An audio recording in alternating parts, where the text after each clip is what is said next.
Sir welcome to this program sir. बस दो चार लोग क्यू में हैं सर, तो हाँ जी एब्सोल्युटली ओके, नो इशू। जी सर, बस जुड़ जाएं तो फिर शुरू करते हैं जी। तो अभी सर लखनऊ में ही है या कहीं बाहर हैं आप? मैं बिल्कुल लखनऊ में ही हूँ सर, अच्छा यही अवस्थित हूँ। हाँ नहीं, बीच में आपको इलाहाबाद जाना था शायद ना, कहीं कहीं और। मैं गया था जी, अभी परसों ही लौटा हूँ। एक ही जी दिन के लिए गया था, बीच में जाना हुआ था, इलाहाबाद गया, गोरखपुर गया, पटना जी साइड में गया। जी जी जी जी जी। जी। और आप? अलीगढ़ मुस्लिम यूनिवर्सिटी जिंदाबाद।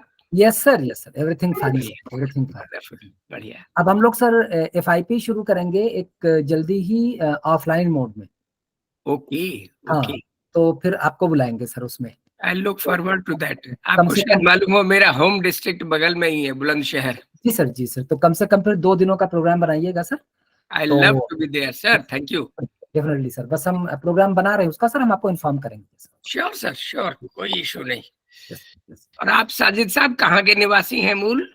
बस्ती डिस्ट्रिक्ट है सर, ईस्टर्न यूपी का, ओके, वहीं बस्ती का। हमारे पास पड़ता है, जी सर, जौन जी गोंडा सर, बस्ती, जी सर, जी सर, जी सर, जी सर, गोरखपुर के रास्ते में। जी सर, जी सर, जी सर, जी सर, जी सर, जी। तो शुरू करें सर, अब जुड़ गए हैं लोग। बिल्कुल बिल्कुल, जब आप चाहें सर, मुझे कोई दिक्कत नहीं है। Okay okay. So my friends, it's my pleasure to introduce one of the giant professors of education, Professor Umesh Chandra Vashisht sir. In fact, I owe a lot of respect for sir. In fact, he is a very learned professor. He's very good human being. He's a very humble person. He's a very good researcher. He has contributed a lot in extension work and outreach programs. So if you see his qualification, first I'm starting with his qualification. So a student of science, he did MSc in botany, then MA in philosophy, then he did MEd and MPhil in education, PhD in education. And his areas of specialization are Indian philosophy of education, philosophy, teaching of science and biology, education and rural development, curriculum development, and higher education. He is associated with many other positions like Dean, Faculty of Law, Member, Executive Council and Academic Council, Lucknow University. In fact, sir is retired from Lucknow University, and before coming to Lucknow University, he has served at Devi Ahilya University, Indore as well. So these two are supposed to be very premier institute in the country so far as the establishment of the Department of Education is concerned. इन दोनों universities के department of education बहुत अच्छे हैं, and I am quite sure कि sir ने उसमें काफी remarkable जो है वो योगदान जो है वो दिया है।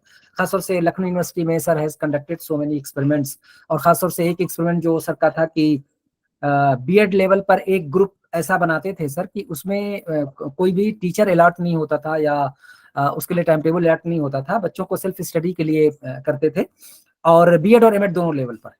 And from that group almost all the students qualified for net और जेआरएफ। ये एक बहुत अच्छा एक्सपेरिमेंट था, मुझे लगता है कि हम लोग भी इसको अडॉप्ट कर सकते हैं। सो he served as a dean of Faculty of Education. Besides, served as dean Faculty of Law as well. He was a member Executive Council and Academic Council of Lucknow University. He was director Center for Vivekananda Studies. He was director Center for Gandhian Thought. He's a member of studies of IGNOU, Delhi University, and Vishwabharati University, Shanti Niketan.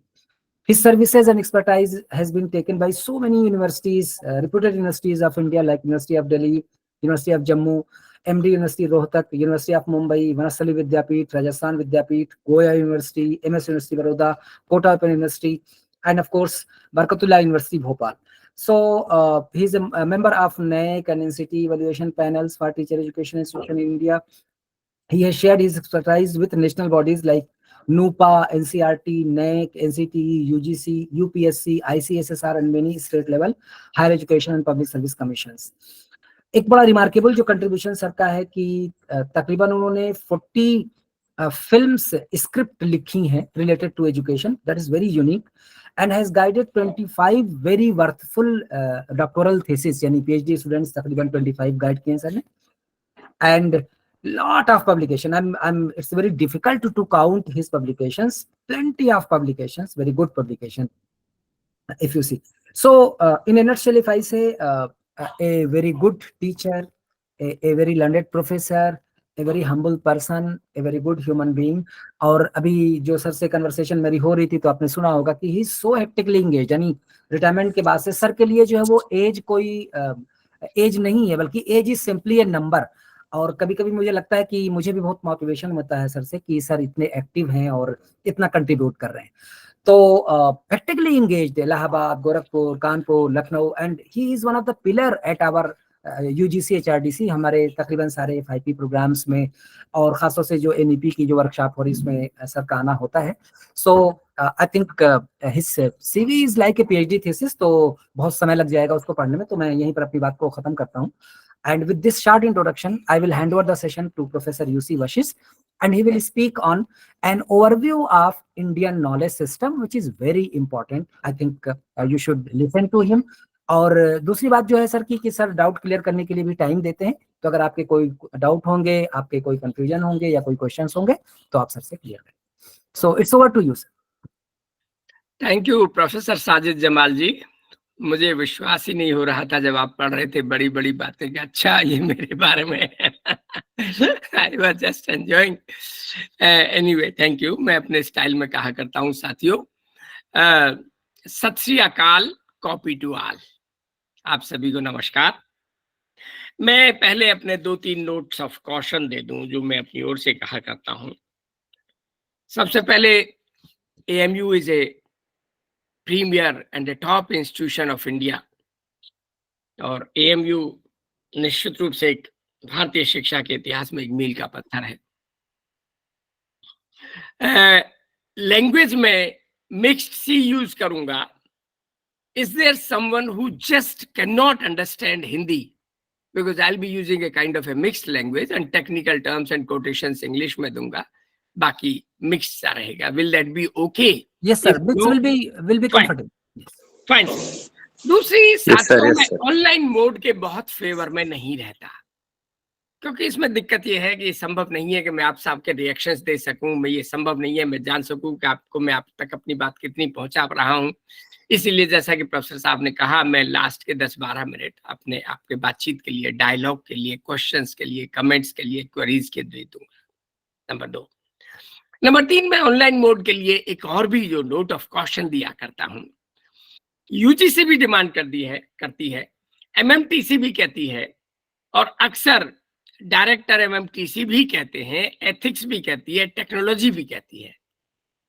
और मैं भी इसीलिए demand करता हूं कि आप सब लोगों से ये अपेक्षा की जाती है कि आप अपने ऑडियो ऑफ रखें एंड वीडियो ऑन रखें। I repeat, your video should be on and audio should be of. मैंने कई डायरेक्टर्स से बात की है, यूजीसी में भी मैंने बात की थी, वो सब ये कहते हैं कि yes they are suppose to keep their video on.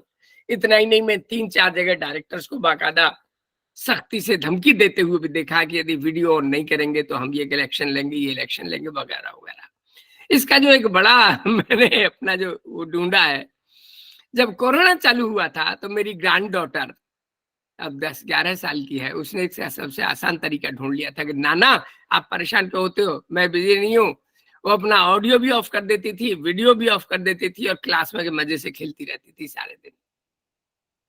तो शायद मुझे लगता है उससे जैसे मैंने तो प्रेरणा ली है, शायद आपने भी किसी ऐसे से ही प्रेरणा ली है, और ज्यादातर आप ऑडियो के साथ वीडियो भी ऑफ कर देते हैं। इसीलिए मैं नैतिकता का तकाजा भी दे रहा हूं। नैतिकता के नाते the ethics demand that we should have our video on.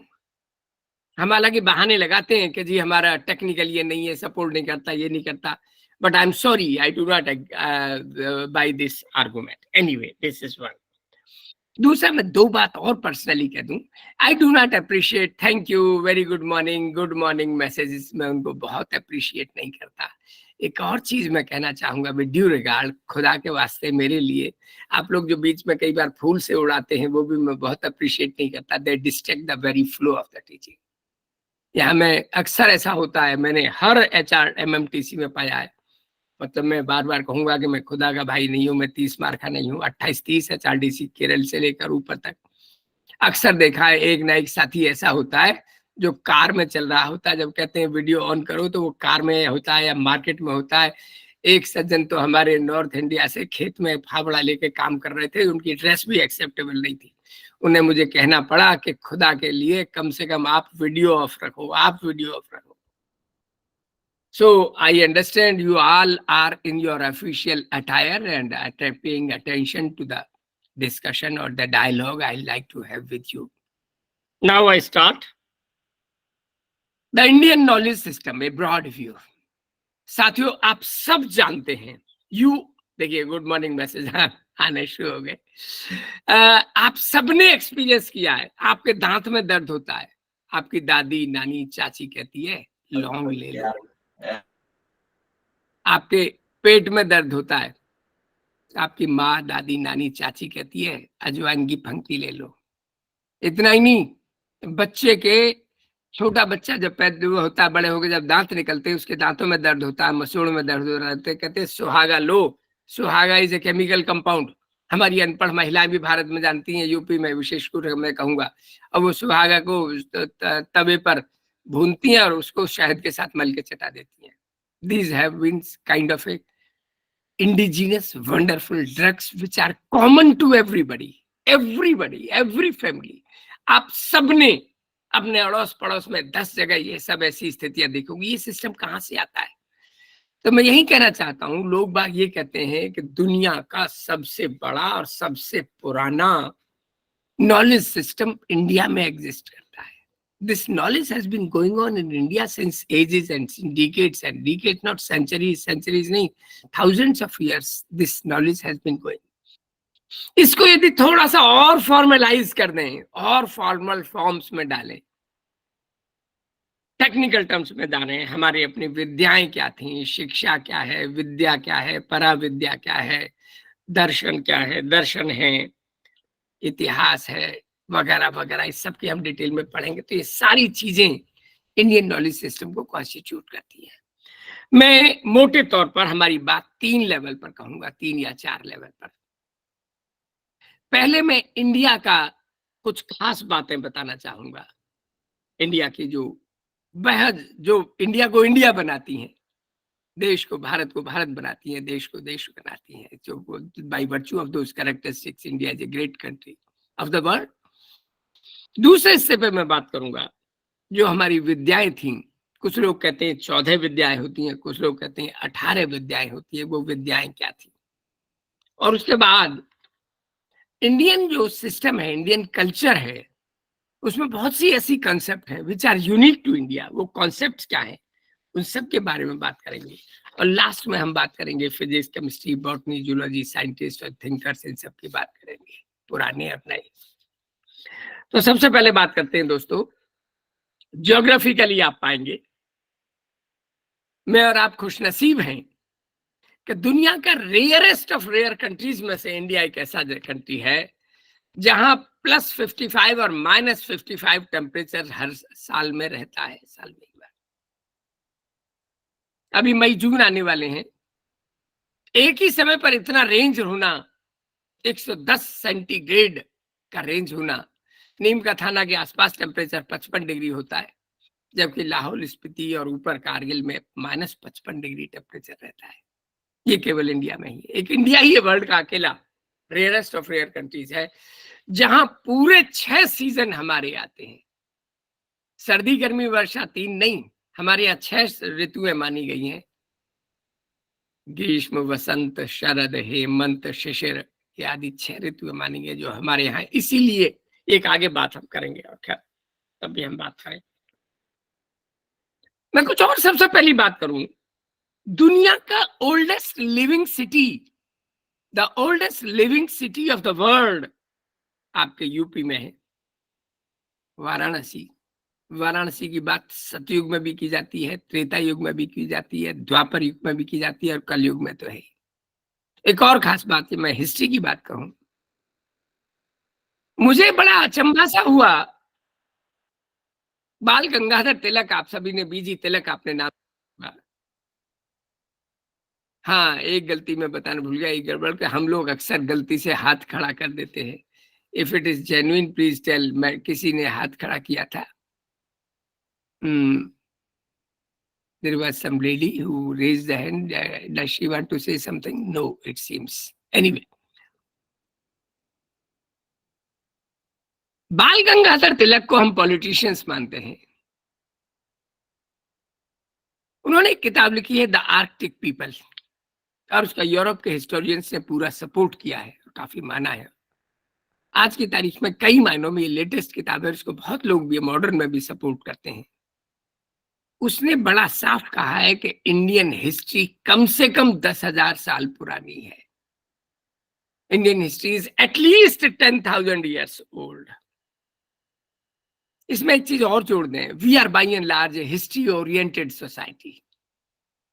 Indians जहां कहीं भी बात हो, वो कहेगा जी हमारे यहाँ ये था वो था, कह जी हवाई जहाज था ये था, जी हमारे यहाँ पुष्पक विमान था, हमारे यहाँ ये था, हमारे यहाँ भले ऐसा होता था, हमारे यहाँ था, हमारे यहाँ हमारे बाप दादा ऐसा करते थे, परदादा ऐसा करते थे, मेरे परदादा ऐसे करते थे। हिस्ट्री ओरिएंटेड में मतलब ये कहता है कि ठीक इसी तरह से we are religious and spiritual by nature.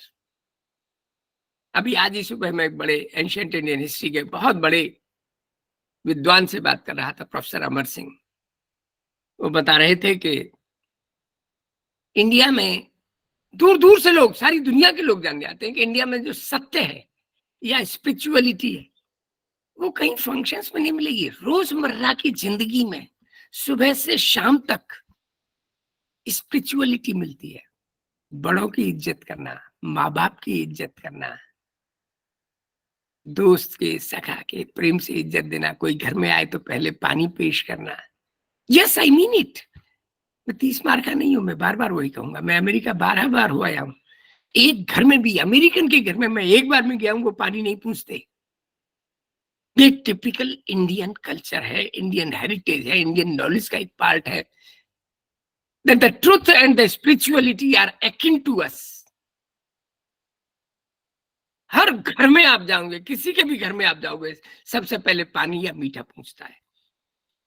ये हमारी स्पिरिचुअलिटी का हिस्सा है। We are by and large nature loving people.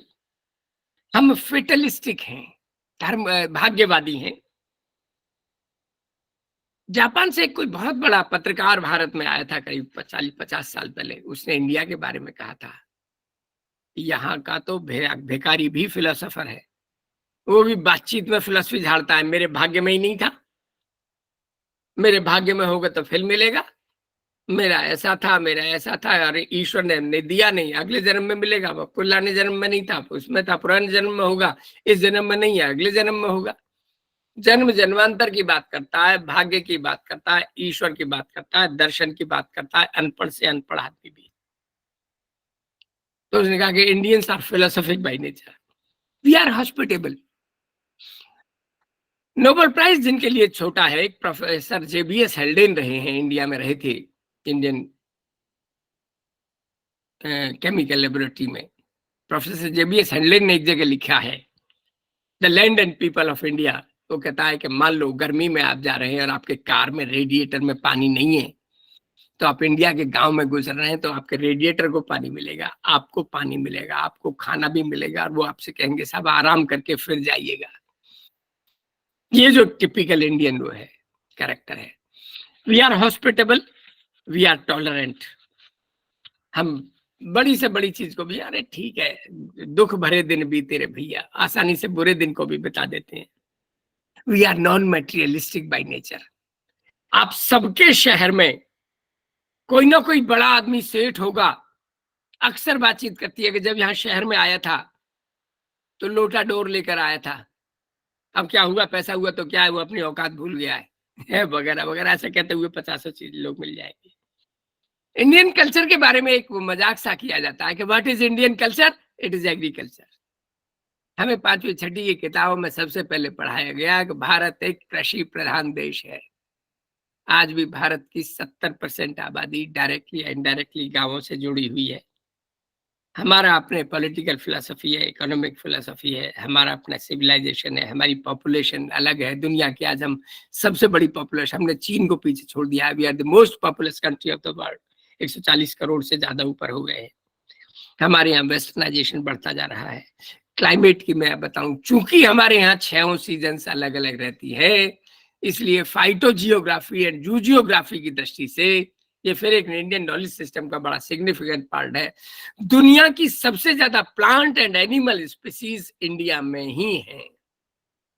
India is the rarest of the rare countries जहां सबसे ज्यादा फ्लोरा एंड फौना पाया जाता है।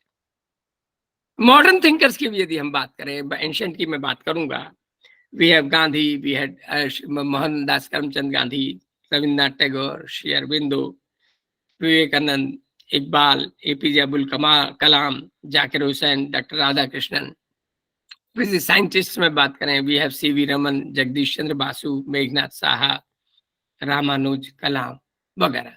एजुकेशन की बात हम फिर करें या फिर मैं एक और एनईपी 2020 से जुड़ी हुई बात कहना चाहूंगा। सबसे पहला कमीशन हमारा 1949 में डॉक्टर राधा कृष्णन कमीशन आया। उसके बाद 53 में मुदालियर कमीशन आया। उसके बाद 68 में डॉक्टर कोठारी कमीशन आया, एजुकेशन नेशनल डेवलपमेंट। 1978 में draft national policy of education I. 1986 में new policy of education I. फिर 1993 में आचार्य राममूर्ति कमेटी रिपोर्ट आई। पूर्ण आदर के साथ कहने का मौका है कि मुझे उस कमेटी में बुलाया गया 2 चैप्टर्स लिखने के लिए। सचिन शर्मा जी, आप कुछ कहना चाह रहे हैं? सचिन शर्मा जी प्लीज।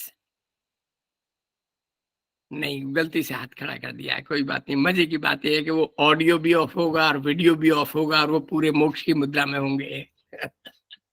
खैर, हमारे पास यशपाल कमेटी रिपोर्ट आई, जनार्दन रेड्डी कमेटी रिपोर्ट आई और बाद में 2005 में नेशनल करिकुलम फेम आया। 2009 में national curriculum framework for teacher education आया और अंत में 2020 की एनईपी 2020 आया, नेशनल एजुकेशन पॉलिसी। यहाँ मैं एक बड़ी खास बात कहना चाहूंगा। हाँ जी, ये गड़बड़ बार बार होगी, मुझे याद दिलाना पड़ेगा। आप अपने may I request you to keep your audio off and video on please? Video on. 2-4-6 लोगों ने ही आपने वो कर रखा है और हाथ खड़ा करने में भी आप गलती कर देते हैं कई बार, ध्यान रखें। Please keep your audio of and video on. मैं 4-5 बार और कहूंगा इस बात को, आपको बुरा लगे या भला। एमएमटीसी बुरा नहीं मानती, इसको आगाह करने को कहती है। वी आर नॉट, हम कोई 6ठी-8वीं के बच्चे नहीं है। We are college and university teachers, सारे देश और दुनिया को दिशा देने वाले लोग हैं, इसलिए मेरी आपसे एक्सपेक्टेशन ज्यादा नहीं है। खैर, तो दोस्तों मैं कहना चाहता हूं, मेरा पर्सनल ये व्यू है कि 1947 के बाद या तो एक बड़ा डॉक्यूमेंट 1968 का Kothari commission education and national development था, या उसके बाद कोई बड़ा डॉक्यूमेंट है एनईपी 2020 है। इस डॉक्यूमेंट की खास बात यह है कि पार्लियामेंट में इसका किसी ने विरोध नहीं किया। It has been found to be an excellent document. इस डॉक्यूमेंट की एक और बड़ी खास बात है, मुश्किल से 100 पेज का डॉक्यूमेंट है। मैं हालांकि ये कहा करता हूं कि हम लोगों की एक पुरानी नहीं नई पीढ़ी के कॉलेज और विश्वविद्यालय के टीचर्स की एक ना पढ़ने की आदत डेवलप हुई है। हम लोग टेक्स्ट कम पढ़ते हैं, पढ़ के कम जाते हैं। मैं आपसे कहूंगा कि यदि आपका, जैसे मेरा दिमाग खराब रहता है, मैं तो लाइब्रेरी, मेरी बहुत बड़ी लाइब्रेरी है, मैं अपनी बात नहीं कहूंगा। यदि कभी आपका दिमाग खराब हो जाए मेरी तरह, तो इस डॉक्यूमेंट को पढ़िएगा। It's an excellent document in the history of development of Indian education. इस डॉक्यूमेंट के पढ़ने से आपकी अपनी समझ बढ़ेगी, आपके अपने विषय की समझ बढ़ेगी, आपने अपने डिपार्टमेंट, कॉलेज और यूनिवर्सिटी की समझ बढ़ेगी, आपके अपना टीचिंग और एजुकेशन सिस्टम की अंडरस्टैंडिंग बढ़ेगी। And I am very sure you are bound to be a better teacher by reading this document. इस डॉक्यूमेंट के पढ़ने से आपका व्यक्तित्व का उन्नयन होगा। You will be a mature personality and a better teacher, I assure you. इसलिए खुदा के वास्ते इस डॉक्यूमेंट को, या भारतीय शिक्षा के वास्ते इस डॉक्यूमेंट को आप जरूर पढ़ें, ये मैं कहूंगा। खैर, अब मैं बात करता हूं द इंडियन हेरिटेज, नॉलेज की हेरिटेज। यहां मैं सबसे पहले बात करूंगा जो दुनिया की अनोखी वो रही है, और वो है हमारा गुरुकुल सिस्टम। इसकी 3-4 बड़ी खास बातें हैं, रेयरेस्ट ऑफ रेयर बातें हैं और बड़ी फक्र करने वाली बातें हैं। दोस्तों, लखनऊ यूनिवर्सिटी में 2 प्रोफेसर हुए थे, एक आर.के. मुखर्जी और दूसरे भी आर.के. मुखर्जी थे। एक का नाम आर.के. मुखर्जी था, वो सोशियोलॉजिस्ट थे। राधा कमल मुखर्जी वाइस चांसलर भी रहे। दूसरे प्रोफेसर राधा कुमुद मुखर्जी थे, वो एंशिएंट इंडियन हिस्ट्री के प्रोफेसर थे।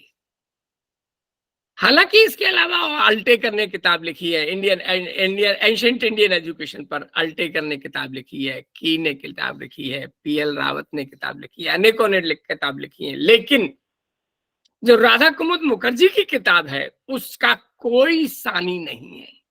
It is the best book on ancient Indian education. इस किताब के 3-4 बातों का मैं हवाला दूंगा।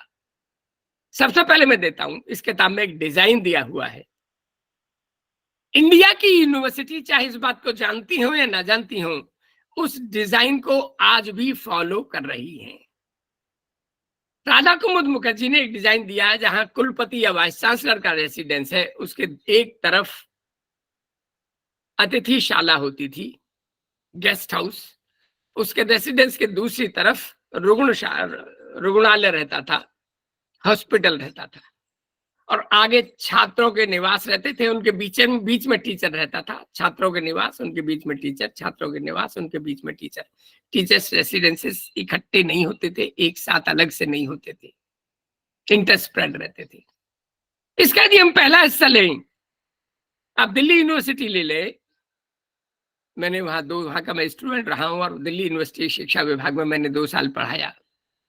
दिल्ली विश्वविद्यालय ले लें, जामिया ले लें, जेएनयू ले लें, एएमयू अलीगढ़ मुस्लिम यूनिवर्सिटी ले लें, इलाहाबाद यूनिवर्सिटी ले लें, बनारस यूनिवर्सिटी ले लें, लखनऊ यूनिवर्सिटी ले लें, बड़ौदा ले लें, अहमदाबाद ले लें, बंबई ले लें, चेन्नई ले लें, सब जगह वाइस चांसलर के रेसिडेंस के ठीक बगल में गेस्ट हाउस रहता है। And this is the design which we have picked up from ancient Indian education by Radha Kumud Mukherjee। ये आज तक चलती आ रही है बात। अतिथि देवो भव, ये इंडिया कल्चर से बात आई है, वहीं से बात आई है। दूसरी एक जो बड़ी खास बात इस किताब में बताई गई है, बहुत रेयर किताब है, रेयर बात है, और आज भी दुनिया की टॉप यूनिवर्सिटीज, यदि वर्ल्ड की टॉप यूनिवर्सिटीज भी ले लें, ऑक्सफोर्ड ले लें, कैम्ब्रिज ले लें, हार्वर्ड ले लें, मैसाचुसेट्स ले लें, इलिनॉइस ले लें, बॉस्टन ले लें, लॉस एंजलिस ले लें, कोई भी टॉप यूनिवर्सिटीज ले, IB7 लीग ले लें, कोई यूनिवर्सिटी आज भी मुकाबला नहीं कर सकती, और बहुत बौनी है इन 2-3 गुणों के आगे। इंडियन एजुकेशन में, गुरुकुल सिस्टम में हमारे यहाँ एक समय पर 5 महाआचार्य होते थे। महाआचार्य, एक महाआचार्य उसे कहा जाता था, उसके गुरुकुल को महागुरुकुल कहा जाता था। महाआचार्य की बड़ी टेक्निकल डेफिनेशन है, और वो डेफिनेशन ये है कि Mahacharya is one in whose gurukul they had the provision for boarding, lodging and educating 10,000 students for 12 years altogether। एक महा गुरुकुल या महा आचार्य उसे कहलाया जाएगा जिस गुरुकुल में 10,000 छात्रों को 12 साल तक खाने, रहने और पढ़ाने की सुविधाएं मौजूद हों। जितनी भी टॉप यूनिवर्सिटीज हैं, ऑक्सफोर्ड, कैम्ब्रिज, हार्वर्ड वगैरह, इन सब में, मैसाचुसेट्स, MIT वगैरह, इनमें किसी में इतनी ताकत नहीं है कि 10,000 छात्रों को 12 साल तक रहना, खाना और पढ़ाने की व्यवस्था कर सके। Not a single university is capable of that. हमारे यहाँ वो थी, और ये महाआचार्य 5 लोग साल में एक बार एक जगह मिलते थे, महीने भर के लिए। Anybody from all over the world was welcome to come there and ask questions, और उनसे कुछ भी पूछ सकता था, पूछने के लिए, बात करने के लिए स्वतंत्रता, उनसे कोई भी सवाल पूछ सकता था, उनसे जान सकता था। और ये 5 महाआचार्य महीने भर तक देश और समाज की सामाजिक स्थिति, आर्थिक स्थिति, राजनीतिक स्थिति, नैतिक स्थिति, सांस्कृतिक स्थिति, सभी चीजों के बारे में, अपराध में, समाज में, सभी पक्षों के बारे में चिंतन करते थे पूरे महीने भर। आज ऐसी प्रैक्टिसेस की जरूरत है, इस नॉलेज सिस्टम की जरूरत है। आज भी मेरा स्पष्ट मानना है, इंडिया के 1500 वाइस चांसलर्स ना सही, 1500 में जो टॉप हैं, 100 ना सही 20 हों, साल में एक बार देश और समाज की स्थिति के बारे में एक टोटलिस्टिक, संपूर्णात्मक चिंतन करने की जरूरत है। एक और खास बात, हम लोगों को एक मिसअंडरस्टैंडिंग है कि ये gurukul was merely a school system. No, Absolutely wrong. This was not a school system. This was not a college system. This was not a merely university system. This was all in one integrated system of education. This was all primary, secondary, higher and tertiary education system, जिसमें सारी चीजें मिली हुई थी. It was an integrated system of education. 12 year की education को complete education माना जाता था. 12 साल की उम्र में बच्चा गुरुकुल में जाता था. गुरुकुल शहर और गांवों से दूर होते थे. अरण्यक संस्कृति, अरण्यक जंगल की संस्कृति में, अंदर जंगलों में होते थे. 12 साल की उम्र में जाकर वहां 12 साल तक बच्चा पढ़ता था. अब इसका प्रूफ क्या है कि ये हायर एजुकेशन इंस्टीट्यूशंस थे. मैं फिर कहूंगा, दुनिया की एक भी यूनिवर्सिटी इस मायने में हमारे इंडियन गुरुकुल का मुकाबला नहीं कर पाती. Let us say the number of subjects they used to study. इन गुरुकुल्स में ये पाया गया है कि कम से कम 18 और मैक्सिमम 25 सब्जेक्ट पढ़ाए जाते थे. They were teaching minimum 18 and maximum 25 subjects, starting from class 1 to class 12. Class 1 to 12 का नहीं था, distinction नहीं था. All everything was integrated. There was no class 1, 2, 3 or 4. Everybody is together.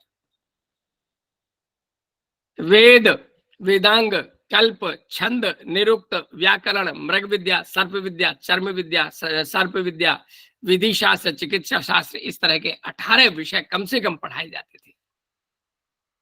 एक संस्थान जहां 18 विषय एक साथ पढ़ाए जा रहे हैं, वो निश्चय ही प्राइमरी स्कूल या सेकेंडरी स्कूल नहीं हो सकता. ये बहुत बड़ी बात है. दूसरी, यहां एक और बड़ी खास बात मिलती है. यदि आप गूगल में डालें आपको मिलेगा. ज्यादातर गुरुकुल 12 साल की शिक्षा देते थे, लेकिन ऐसे गुरुकुल थे जो 24 साल की शिक्षा देते थे. ऐसे भी गुरुकुल थे जो 36 साल की शिक्षा देते थे. ऐसे भी गुरुकुल थे जो 48 साल की शिक्षा देते थे. और छोड़िए, ऐसे भी स्टूडेंट्स थे जो कहते थे कि हम सारी उम्र पढ़ते ही रहेंगे. Throughout life we will like to be student in this gurukul or that gurukul or that gurukul, and they were allowed. दुनिया में आज एक भी सिस्टम ऐसा नहीं है जहां कोई ये कहे कि मैं सारी उम्र पढ़ना चाहता हूं, पढ़ना ही चाहता हूं. That's a rare system.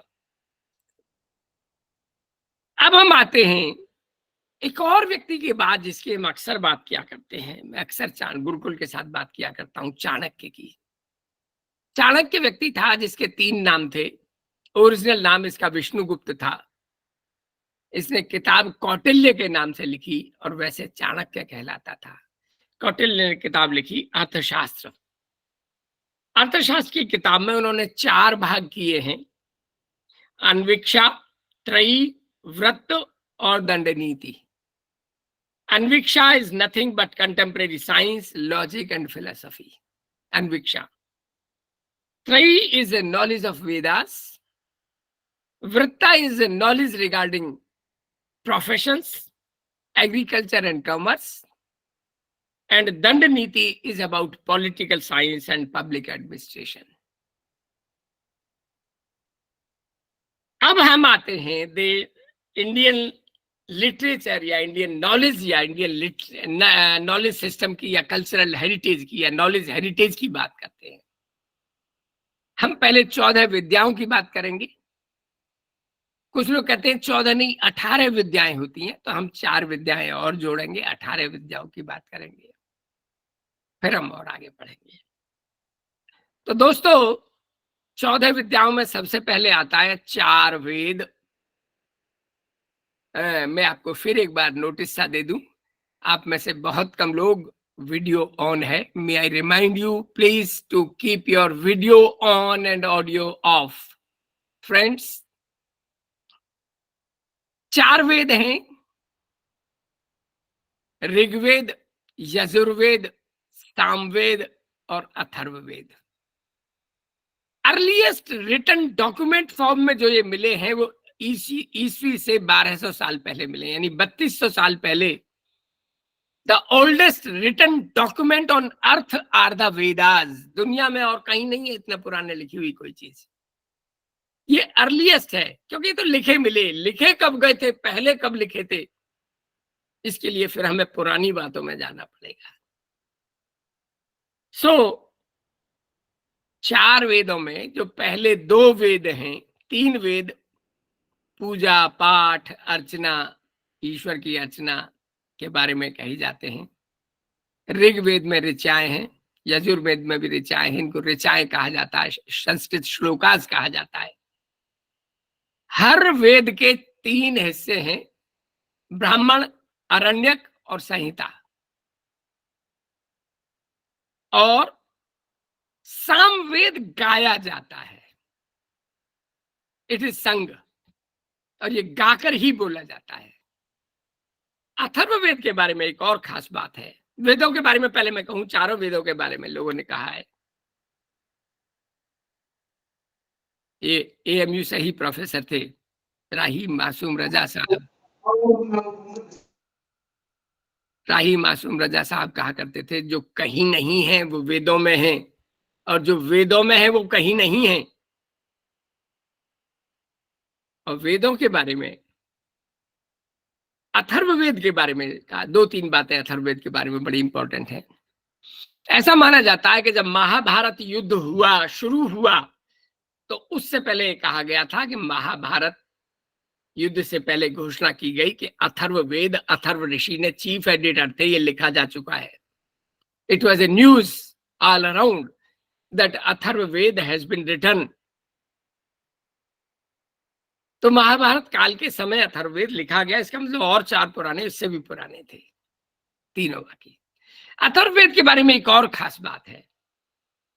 घर में बच्चा पैदा होने से लेकर, घर बनाने से लेकर, शादी करने से लेकर, मृत्यु संस्कार से लेकर, जीवन के हर हिस्से के बारे में, चोर के बारे में, चोर आ जाए तो क्या करे, चोर ना आए तो कैसे करे, व्यवस्था करे, सांप काटे तो कैसा करे, सांप ना आए घर में कैसी व्यवस्था है, एवरीथिंग जो कि दुनिया का वर्ल्ड की हर तरह की बातें हैं, you will find in Atharvaveda.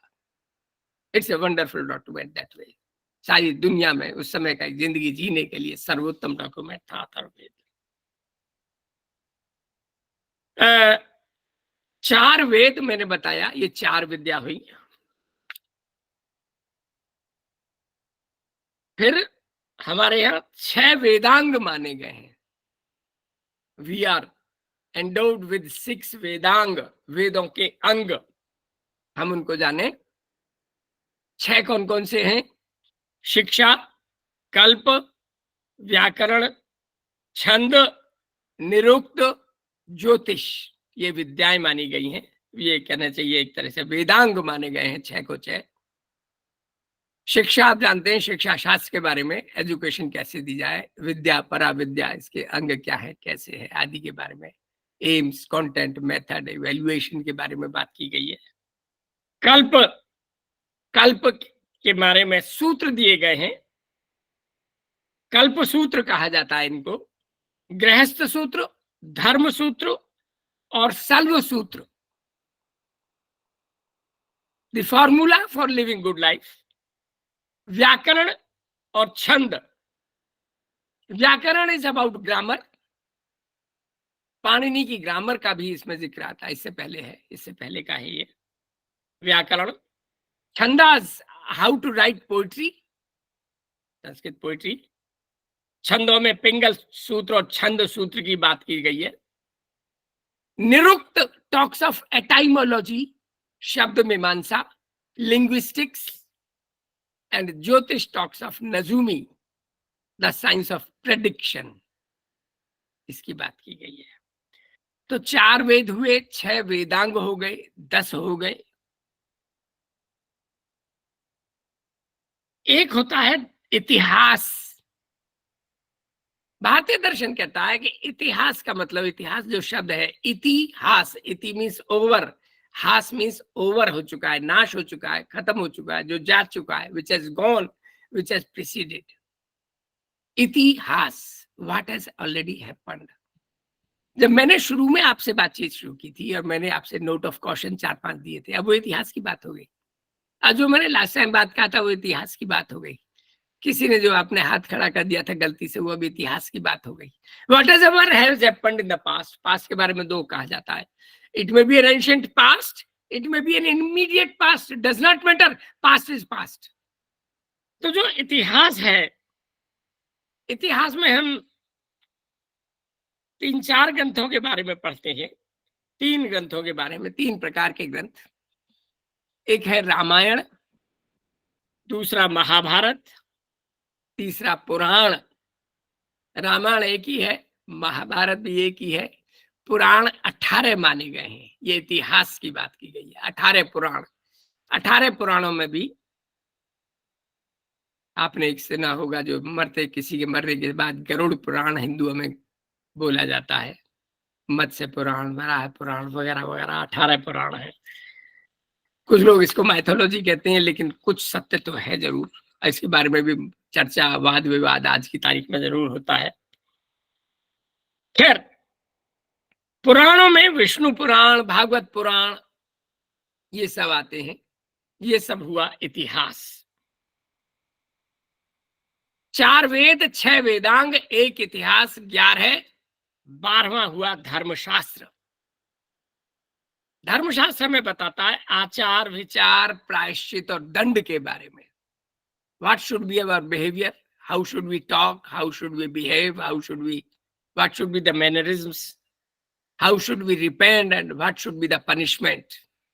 आचार, विचार, प्रायश्चित और दंड के बारे में हमें धर्मशास्त्र बताता है। इसके मोटे तौर पर 3-4 ग्रंथ है। मनुस्मृति, याज्ञवल्क्य स्मृति, पाराशर स्मृति। पाराशर स्मृति हमें साइंस एंड टेक्नोलॉजी की जो बातें हैं, कॉपरनिकस की बात जो कहता है, गैलीलियो की जो फिजिक्स के लॉज है, वो सब हमें यहां मिलते हैं। कात्यायन ग्रुपिंग्स हमें मिलती है, बड़ी इंटरेस्टिंग। मैंने दिल्ली यूनिवर्सिटी से जब एमएड किया था, तो वहां हमें पढ़ाता था education of the gifted children. Gifted children में एक मेथड होता है, एनरिचमेंट मेथड, एक्सेलरेशन मेथड। उस सबको जो हमें एबिलिटी ग्रुपिंग्स हैं, आज भी सारे देश में बहुत से पब्लिक स्कूल्स में, प्राइवेट स्कूल में, गवर्नमेंट स्कूलों में भी ये किया जाता है कि अच्छे टॉप के बच्चों को एक सेक्शन में रखते हैं, मीडियम बच्चों को बी सेक्शन में, कमजोर बच्चों को सी सेक्शन में, सी सेक्शन में सबसे इंटेलिजेंट टीचर रखते हैं, वगैरह वगैरह। एबिलिटी ग्रुपिंग कात्यायन ने सबसे पहले की थी। तो मनुस्मृति, याज्ञवल्क्य स्मृति, पाराशर स्मृति, कात्यायन, बाणभट्ट 64 कलाओं की बात करता है और कहता है कि मनुष्य को अपने जीवन में इन 64 कलाओं को कभी ना कभी प्रैक्टिस करना ही चाहिए। और उन 64 कलाओं में फिजिक्स, केमिस्ट्री, बॉटनी, जूलॉजी भी है। They are very varied. मैं फिर याद दिला दूं, 4 दर्शन हो गए, 6 वेदांग हो गए, 10, 1 इतिहास, 11, 1 धर्मशास्त्र, 12, 13वां हो गया दर्शन। दर्शन एक विद्या मानी गई है। भारत में 6 ऑर्थोडॉक्स और 6 हेटेरोडॉक्स दर्शन माने गए हैं। 6 ऑर्थोडॉक्स यानी प्राचीन प्रकार के जो दर्शन थे, वो हैं सांख्य, योग, न्याय, वैशेषिक, पूर्व मीमांसा, उत्तर मीमांसा। सांख्य में ये दुनिया कहां से आई, कैसे आई, पुरुष, प्रकृति, त्रिगुणात्मक प्रगति, सत्य, रज, तमस, अव्यक्त से व्यक्त, वगैरह वगैरह। इन सब डिटेल में मैं नहीं जाऊंगा। बड़ी इंटरेस्टिंग दिखा। कुछ लोग कहते हैं इसका नाम ही सांख्य इसीलिए था, पुरुष, प्रकृति, महत, अहंकार। और फिर वो कहते हैं कि एक मन, 5 तन्मात्रा, 5 महाभूत और 5 इंद्रियां और 5 ज्ञानेंद्रियां और 5 कर्मेंद्रियां, 21 और 4 25, कुछ 25 इस तरह से गिनाते हैं। तो ये सांख्य शास्त्र है। मैं डिटेल में नहीं जाऊंगा, आप गूगल में डालिएगा, बहुत इंटरेस्टिंग जानकारी मिलेगी। योग, भारतीय योग में एक तो ओरिजिनल जो था वशिष्ठ योग सूत्रम, दूसरा ये योग है पातंजलि योग सूत्रम। चित्त वृत्ति निरोध है इति योग दर्शनम। चित्त की वृत्तियों का निरोध किया जाए। वी शुड स्टॉप द चित्त, और उसको उसकी टेंडेंसीज में जाने से रोका जाए। दैट इज योग। यम, नियम, आसन, प्राणायाम, प्रत्याहार, धारणा, ध्यान, समाधि, योग दर्शन कहलाता है। आजकल हमें आपको जो मॉडर्न पॉपुलर सारी दुनिया में हो रहा है, वो केवल यम भी नहीं है, नियम भी नहीं है, आसन की बात की जाती है सारी दुनिया में, जबकि यम नियम आर मोर बेसिक देन आसन। आसन बेकार है यदि यम नियम नहीं किया है आपने। सत्य, अहिंसा, आस्ते, अपरिग्रह, ब्रह्मचर्य, ईश्वर प्राणाधान, ये सब यम नियम में आते। खैर मैं और बात नहीं करूंगा। सांख्य योग, न्याय, न्याय दर्शन, प्रत्यक्ष, अनुमान, उपमान, प्रत्यभिज्ञा। हमारे यहाँ डायलॉग भी 4 तरह के माने गए हैं। वाद विवाद, जल्प, वितंडा, इन सब की बात मैं नहीं करूंगा। डायलॉग कैसे हो, अनुमान कैसे हो, प्रत्यक्ष कैसे लिया है, न्याय शास्त्र। सांख्य योग, न्याय, वैशेषिक, फिर ये इवोल्यूशन ऑफ वर्ल्ड कैसे हुआ। इसको कहा जाता है कि द्रव्य, गुण, कर्म, सामान्य, विशेष, समवाय, अभाव। गुण 24 प्रकार के माने गए, कर्म 5 प्रकार के माने गए, वगैरह वगैरह। मैं डिटेल में नहीं जाऊंगा। How the things came into the being because of that, the philosophy behind the chemistry kind of, और बहुत कुछ है उसमें। सांख्य योग, न्याय, वैशेषिक। पूर्व मीमांसा के 3 नाम हैं। मेरी आपकी दादी, नानी, चाची, दादा, बाबा इस चीज को मुझसे आपसे बेहतर जानते हैं। पूर्व मीमांसा, एक नाम मीमांसा है, ये दूसरा पूर्व मीमांसा है, तीसरा कर्म कांड है। आपकी हमारी दादी नानी कहती है कि बुरा करोगे तो आपको कढ़ाई में, झूठ बोलोगे तो कढ़ाई में तला जाएगा, ये करोगे तो ये होगा, इस धर्म का ये फल मिलेगा। ये सारी बातें मीमांसा की हैं। Indian, even the non literate people are wonderfully aware of the Mimamsa philosophy. Every household in India, they very well know about the Mimamsa philosophy और पूर्व मीमांसा और कर्मकांड। उत्तर मीमांसा के फिर 3 नाम हैं। उत्तर मीमांसा, वेदांत या Upanishad, it is just the same. Upanishad, निकट बैठना। किसके निकट? गुरु के, सत्य के निकट बैठना, to find out the ultimate truth. उपनिषदों में एक सवाल उठाया गया है, what is that by knowing which everything can be known. वो क्या है जिसके जानने से सब कुछ जाना जा सकता है। ये आंसर हमें वहां मिलता है। खैर ये हो गए 6 हमारे दर्शन हो गए। हिटेरोडॉक्स फिलोसफी में यही बता दूं, बाद में समय मिल ना पाए। उसमें हिटेरोडॉक्स फिलोसफी में 4 बुद्ध की ली है और 2 जैन की फिलोसफीज ली हैं। बुद्ध का जो दर्शन था, मूल दर्शन, वो 2 हिस्सों में बटा। पहले महायान, हिरयान, फिर वो 4 हिस्सों में बटा। सौतांत्रिक, वैभाषिक, माध्यमिक, योगाचार। ये 4 हमारे हिटेरोडॉक्स फिलोसफीज मानी जाइए, वेद पर आधारित है। They are not based on Vedas. Jain philosophy मोटे तौर पर 2 हिस्सों में बटी, श्वेतांबर एंड दिगंबर। फिर बाद में 2 और बचे, तेरा पंथ, नव तेरा पंथ। इस तरह से ये 6 हिटेरोडॉक्स फिलोसफीज मानी गई। सौतांत्रिक, वैभाषिक, माध्यमिक, योगाचार, श्वेतांबर, दिगंबर। इसमें 3 फिलोसफी और, बल्कि 2 फिलोसफी कहना चाहिए, 2 फिलोसफी और, Charvaka philosophy and Islam philosophy. दोस्तों यहां मैं कहना चाहूंगा कि इस्लाम फिलोसफी का ओरिजिन इंडिया में नहीं हुआ, लेकिन इस्लाम फिलोसफी का सबसे ज्यादा डेवलपमेंट इंडिया में हुआ है। The largest centers of development of Islam philosophy are in India till date. आज भी इस्लाम दर्शन के सबसे बड़े केंद्र भारत में ही अवस्थित है। तो चारवाक और इस्लाम फिलोसफी, ये 2 अलग, इन सबसे अलग फिलोसफीज मानी गई। चलो जी, ये तो हो गए दर्शन। मैं फिर गिता दूं, 13 हो गए अभी तक। 4 वेद, 6 वेदांग, 10, 1 इतिहास 11, 1 धर्मशास्त्र 12, 1 दर्शन 13, 6 दर्शन है। और चौथा 40th माना गया है न्याय शास्त्र। न्याय में logic and epistemology, grammar, etymology, meaning, Shabda Mimamsa, इन सब की बात न्याय दर्शन में कही गई है, न्याय सोच में कही गई है, न्याय शास्त्र की बात की गई है। how to distinguish truth and untruth is the matter of न्याय। ये हो गई 14 विद्याएं। 4 विद्याएं और मानी गई हैं, और वो विद्याएं हैं आयुर्वेद, धनुर्वेद, इनको उपवेद कभी कहा गया है। They are also known by the name of Upaveda, Ayurveda, Dhanurveda, Gandharva Veda and स्थापत्य वेद। Ayurveda, you know, medicine. Dhanurved, you know, the art of archery. Gandharved, you know, the art of dancing. And Sthapatya, you know, the art of architecture. अब हम India की कुछ knowledge के या system के या culture के कैरेक्टरिस्टिक्स के बारे में बात करेंगे, अलग से और अलग चीजें हैं कुछ।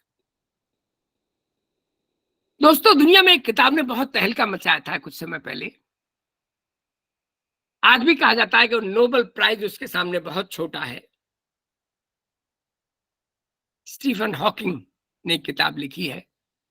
सबसे पहली किताब उसने लिखी थी a brief history of time, और लास्ट किताब थी the grand design. This is a world classic. दुनिया में इतनी शानदार पुस्तकें नहीं है। मैं तो अक्सर कहता हूँ, मैं कहता हूँ कि आपका यदि दिमाग खराब हो जाए तो इन किताबों को जरूर पढ़िएगा। They are the world classics. मैं दुनिया की पहली 50 किताबों में इनको रखना चाहूंगा। तो स्टीफन हॉकिंग ने अपने यहाँ एक प्रश्न उठाया, और बड़ा मौजूद प्रश्न है, बड़ा इंटरेस्टिंग प्रश्न है। When did the time begin? समय कब शुरू हुआ? आज 20 मार्च 2024 है। परसों 19, कल 19 था, उससे पहले 18 था, 17 था, किसी दिन 1 मार्च था, उससे पहले 1 जनवरी 2024 था। कभी तो ये समय 000 था, जब तक यदि मैं कहूं कि 2023 साल 2 महीने और 19 दिन पहले टाइम 000 था। उससे पहले क्या था? Before Christ. उससे पहले क्या था? When did the time begin? समय कब शुरू हुआ? अगला सवाल वो उठाता है, was their time before time? जब समय शुरू हुआ उससे पहले समय था? फिर वो खुद ही उत्तर देता है कि उससे पहले समय था, तो इसका मतलब समय और पहले चालू हुआ है। क्या कोई ऐसी स्टेज थी जब समय चालू हुआ और उससे पहले समय नहीं था? स्टीफन हॉकिंग इसका उत्तर नहीं दे पाया। भारतीय दर्शन इसका उत्तर देता है, हिरण्यगर्भ की स्टेज में। देयर वाज ए हिरण्यगर्भ, एक बहुत बड़ा स्वर्णिम रंग का बड़ा आकाशीय पिंड जैसा, बड़ा आग का गोला जैसा था। उससे सृष्टि आई, जिसको लोग आजकल ब्लैक होल से भी जोड़ रहे, देखना चाह रहे हैं इस चीज को। खैर, स्टीफन हॉकिंग ये मानता है कि टाइम लीनियर है। ये अब टाइम बढ़ता ही जाएगा और आगे बढ़ेगा, लाइन में बढ़ रहा है। अब आज 20 मार्च है, 21, 22 और आगे बढ़ता ही जाएगा। ये मार्च बढ़ता ही जाएगा, आगे तक बढ़ता जाएगा। इंडियन फिलोसफी कहती है कि no, time is not linear, it is cyclic. आपने उत्तर भारत में जगह जगह लिखा होगा, देखा होगा, सतयुग आएगा, सतयुग आएगा। हमारे यहाँ टाइम को साइक्लिक माना गया है। पहले सतयुग माना गया, उसके बाद त्रेता युग आया, फिर द्वापर युग आया, फिर कलयुग आया, अब वापस सतयुग आएगा। ऐसा माना जाता है कि सफेद घोड़े पर कल्कि का अवतार आएगा और वो कलयुग का अंत होगा और सतयुग फिर शुरू हो जाएगा। मैं और ज्यादा डिटेल में बात नहीं करूंगा, आप गूगल में इन सब चीजों को डिटेल में देखिएगा। They are very interesting details. मैं वर्ण की बात करूं, भारतीय दर्शन में, भारतीय संस्कृति में 4 वर्ण माने गए हैं, ब्राह्मण, क्षत्रिय, वैश्य एंड शूद्रा। जो टेक्स्ट या स्क्रिप्चर्स में लिखा गया है, बड़ा साफ मैं बता दूं, मैं वो मीनिंग बताऊंगा। प्रैक्टिस में जो हो रहा है मैं उसकी बात नहीं करूंगा। ब्राह्मण के 6 कार्य थे। ब्राह्मण वो है जो ज्ञान ले ज्ञान दे, दान ले दान दे, यज्ञ करे यज्ञ करवाए। ये 6 काम माने गए ब्राह्मण के। क्षत्रिय वो है जो देश और समाज की रक्षा करने में, सिक्योरिटी में संलग्न हो। वैश्य वो है जो देश और समाज के लिए आवश्यक वस्तुओं का प्रोड्यूस करे, उत्पादन करे, और विनिमय करे, उनका कॉमर्स करे, उनको लाए ले जाए, व्यापार करे, इधर से उधर ले जाए दे। और बाकी जो सारे बचे हुए काम हैं और सारे बचे हुए, वो शूद्र का रहेगा। अनटचेबिलिटी नहीं थी, कोई छोटा बड़ा नहीं था। ब्राह्मण का बच्चा शूद्र हो सकता था, शूद्र का बच्चा ब्राह्मण हो सकता था। ऐसे एक नहीं सैकड़ों उदाहरण है। अब मैं मॉडर्न इंटरप्रिटेशन इसका देना चाहूंगा, जो मेरे कई एंशिएंट इंडियन एजुकेशन के एक्सपर्ट से बात हुई और वो इस बात को मानते हैं। देखिए, आज भारत में जो प्राइमरी टीचर हैं, सेकेंडरी टीचर हैं, हायर सेकेंडरी टीचर हैं, यूनिवर्सिटी टीचर हैं, कॉलेज टीचर्स हैं, और आगे छोड़ दिए बीएसएनएल में जो ट्रेनिंग दे रहे हैं, बैंकों में जो ट्रेनिंग दे रहे हैं, शेयर की जो ट्रेनिंग देते हैं, all of them are Brahmans. Whosoever training जो देता है, पढ़ता पढ़ाता है, दे आर ऑल ब्राह्मण्स। जो सिक्योरिटी सर्विसेज से जुड़े हुए हैं, army, air force, navy, police, provincial police, industrial security force, border security force, home guards, हमारे आपके जो मल्टी वो है, क्या कहते हैं, मकान रहते हैं, उनमें जो सिक्योरिटी गार्ड है, they are all Kshatriyas by nature. वैश्य वो है जो इंडस्ट्री से जुड़े हुए लोग हैं, उत्पादन जो कर रहे हैं, किसान जो उत्पादन करता है, किसान मार्केट में ले जाता है, उत्पादन करता है, विनिमय करता है, व्यापार करता है, all of them are Vaishyas, वैश्य। और जो बाकी बचे हुए सब काम हैं, इंजीनियर है, डॉक्टर है, लॉयर है, जज है, सेवाओं के जितने भी काम हैं, एडमिनिस्ट्रेटिव सर्विस है, they are all Shudras according to this interpretation. इसमें एक और इंटरेस्टिंग बात बताऊंगा, बड़ा लिखा देखा मारा मैंने साफ। एक व्यक्ति 12 साल की शिक्षा लेने के बाद यदि चिकित्सा को पढ़ाता है, तब तो वो ब्राह्मण हो गया। लेकिन यदि वो चिकित्सा को प्रैक्टिस करता है, तो वो शूद्र कहलाएगा। छोटे बड़े की बात नहीं है, डिपेंड करता है आप कौन सा प्रोफेशन लेते हैं। Teaching is a different kind and service is a different kind. मैं और डिटेल में नहीं जाऊंगा, इतना काफी है। भारतीय दर्शन में 4 एम ऑफ लाइफ माने गए हैं, 4 एम्स ऑफ लाइफ: धर्म, अर्थ, काम, मोक्ष। इंडियन फिलोसफी पर यह आरोप लगाया जाता है कि बहुत ज्यादा आइडियलिस्ट है, बहुत ज्यादा स्पिरिचुअलिस्ट है। No, absolutely wrong. फिर मैं कहूंगा कि 2 एम मटेरियल लाइफ से जुड़े हुए हैं। धर्म और मोक्ष स्पिरिचुअल या एक गुड लाइफ पर आधारित है। अर्थ और काम, अर्थ मीन्स ऑफ लिविंग, काम मीन्स डिजायर्स। 11 इंद्रियों की जो डिजायर मानी गई है, हमारे यहाँ 11 इंद्रियां मानी गई हैं। 5 ज्ञानेंद्रियां, आंख, कान, नाक, जीभ, त्वचा। 5 कर्मेंद्रिय, वाक, हस्त, पाद, पायु, उपस्थ। वाक, सेंस ऑफ स्पीच। हस्त, हाथ, पाद, पैर, सेंस ऑफ स्पीच, हाथ पैर। 3 जननेन्द्रिय और मलेंद्रिय, genital organs and the excretory organs. ये 5 कर्मेंद्रिय मानी गई। 10 और 1 मन, 11 इंद्रियों को उनके भोजन के लिए नैतिक रूप से उपलब्ध कराना, ये सब काम में एक आता है, काम एक एम्स में आता है। हमारे यहाँ लाइफ के 4 एम्स माने गए हैं, 4 लेवल्स माने गए हैं, आश्रम माने गए हैं: ब्रह्मचर्य आश्रम, गृहस्थ आश्रम, वानप्रस्थ आश्रम एंड संन्यास आश्रम। इन चारों आश्रम की अलग अलग इंटरप्रिटेशन है। ब्रह्मचर्य आश्रम वो है जो शिक्षा देता है, 0 से 25 साल तक शिक्षा लेता है, बटुक है, परिव्राजक है, शिक्षा लेना, इज ए ब्राह्मण, ब्रह्मचर्य आश्रम। और इसमें कहा जाए जो अपनी इंद्रियों का निग्रह, अपना उनको कंट्रोल करना सीखे, 11 इंद्रियों को नियंत्रण सीखे, वो ब्रह्मचारी है, नियंत्रण सीख ले। गृहस्थ आश्रम, गृहस्थ को धर्म भी माना गया है, गृहस्थ धर्म का नियमानुकूल पालन करे, विवाह करे। हमारे इंडियन फिलोसफी में ज्यादातर ऋषि मुनि विवाहित रहे हैं, परिवार रहा है उनका। उन्होंने ये नहीं कहा कि आप सारी उम्र ब्रह्मचारी रहो, नहीं, अपने परिवार का पालन करो, धर्म अर्थ काम मोक्ष के अनुसार जीवन यापन करो। वानप्रस्थ,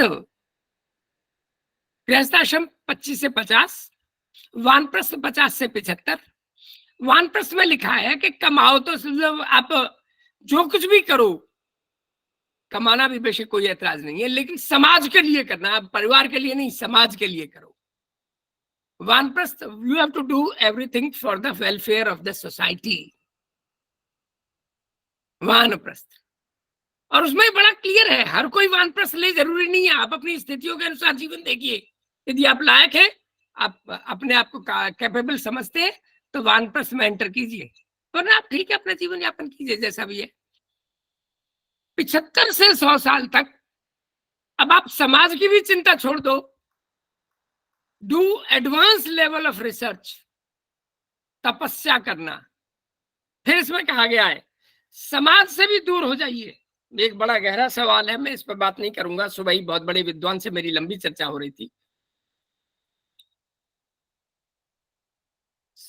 सत्य या संसार के जो सत्य को भी एक विकार माना गया है, इससे भी जो मुक्त हो जाए, इससे परे होकर निर्विकार भाव से सत्य रज और तमस के विकारों से दूर रहकर higher level, advance level of research में इंडल्ज करना इस संन्यास आश्रम।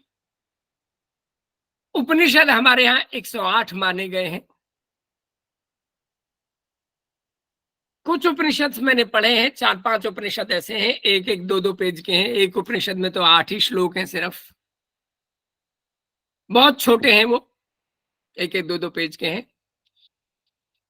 कुछ लोग कहते हैं जो भारतीय ज्ञानपीठ है, भारतीय ज्ञानपीठ नहीं, वो जो अपना बॉम्बे का है, उन्होंने 18 उपनिषदों को कहा है कि बड़े उपनिषद हैं। कुछ लोग कहते हैं नहीं 18 नहीं, 8 प्रिंसिपल उपनिषद हैं। कुछ लोग कहते हैं नहीं 5 ही हैं, कठोपनिषद, केनोपनिषद, मुंडकोपनिषद, श्वेताश्वर उपनिषद, बृहदारण्यक उपनिषद, बृहदारण्यक, इस तरह से मोटे तौर पर 5 या 8 उपनिषद माने गए हैं। उपनिषद में अलग कल्पना की गई है, उपनिषद में कल्पना की गई है ब्रह्म की, एब्सोल्यूट मोनिज्म। इसके भी द्वैतवाद, भेदाभेद अद्वैतवाद, इसके भी अनेक प्रकार हैं। इस्लाम दर्शन भी अद्वैत को मानता है। The ultimate reality is one and that is Brahma. Islam दर्शन में ultimate reality is one, that is Allah. इस एक अल्टीमेट रियलिटी के चारों ओर ब्रह्म, जीव, जगत, माया, ईश्वर, इनकी बात की गई है।